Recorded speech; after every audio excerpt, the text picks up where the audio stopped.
तुलसी पूजा tips. अधिकांश घरों में तुलसी का पौधा होता है ताकि घर में सकारात्मक रहे, माँ लक्ष्मी की कृपा बनी रही। तुलसी के उपचारों में जल देना बहुत शुभ माना जाता है, लेकिन 2 दिन ऐसे होते हैं तुलसी के उपचारों में जल देना बहुत शुभ माना जाता है। 1. तुलसी के पौधे में जल देने के टिप्स। सनातन धर्म में तुलसी के उपचारों को पूजनीय माना गया है, इसलिए घर में तुलसी का पौधा लगाया जाता है और सुबह शाम इनकी पूजा की जाती है, जल चढ़ाया जाता है। सुबह सुबह दाइलान तुलसी के उपचार में जल चढ़ाना माँ लक्ष्मी की स्टॉक डिपॉजिट है। तुलसी के उपाय को माँ लक्ष्मी का ही रूप माना जाता है। घर में तेजी से धन की आवक होती है, सुख समृद्धि बरकत हल्दी है। लेकिन धर्मशास्त्रों में तुलसी की पूजा करने, जल चढ़ाने के कुछ नियम बताए गए हैं जिनका पालन करना जरूरी है, बाकी माँ लक्ष्मी नाराज हो जाती हैं। तुलसी के औषधियों को चिन्हित करने के लिए महीने में कुछ दिन ऐसे होते हैं तुलसी के औषधियों को जल नहीं देना चाहिए।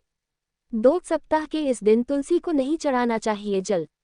धर्मशास्त्रों के अनुसार तुलसी के उपाय में कभी भी रविवार के दिन जल नहीं देना चाहिए। ऐसा माना जाता है कि रविवार के दिन तुलसी जी भगवान विष्णु के लिए निर्जला व्रत की रचना की जाती है। ऐसे में रविवार को तुलसी के उपाय में जल लगाने से उनका व्रत टूट जाता है।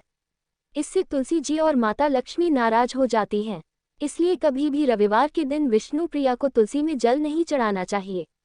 3. तुलसी तिथि को भी तुलसी में स्थापित करें जल। हिंदू पंचांग के अनुसार हर माह के कृष्ण पक्ष और शुक्ल पक्ष में पड़ने वाली तिथि को बताया जाता है। इसी तरह हर महीने में 2 और साल में 24 तिथियां आती हैं। सभी एकादश तिथि भगवान विष्णु को समर्पित हैं। भगवान विष्णु को तुलसी जी अत्यंत प्रिय हैं, इसलिए तुलसी माता की सभी एकादशी तिथि पर भगवान श्रीहरि के लिए निर्जला व्रत की विधियां हैं। इसलिए एकादशी तिथि के दिन भी तुलसी के उपचारों में जल नहीं चढ़ाना चाहिए।